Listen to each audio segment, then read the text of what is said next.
येत आहे। त्यानंतर महाराष्ट्रातील गावे नेमकं पिछाडीवरती का गेली असावीत त्याचे काही कारण आपण पाहूयात।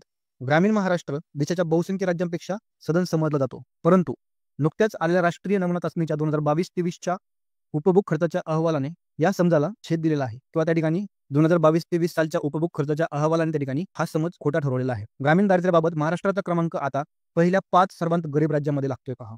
ग्रामीण दारिद्र्य जे पाहिलं आपण पूर्ण इंडियामध्ये, तर महाराष्ट्राचा क्रमांक सर्वात गरीब 5 राज्यांपैकी येतोय पहा। विश्वास ठेवायला हे अवघड जरी वाटत असेल तरी शासकीय आकडेवारीच्या किमान 3 स्वतंत्र अभ्यासांत हे स्पष्ट झालेले आहे। त्यानंतर महाराष्ट्रातील ग्रामीण भागाची गेल्या दशकभरात तुलनात्मक त्या ठिकाणी पिछेहाट झालेली त्या ठिकाणी दिसत आहे। आकडेवारी कशीही उलटसुलट तपासून पाहिली तरीही हा निष्कर्ष बदलत नाहीये पहा। त्यानंतर ग्रामीण महाराष्ट्रात गेल्या दशकात प्रत्यक्ष कार्यशक्ती इतर राज्यांच्या तुलनेत वाढली नाही हे स्पष्ट आहे।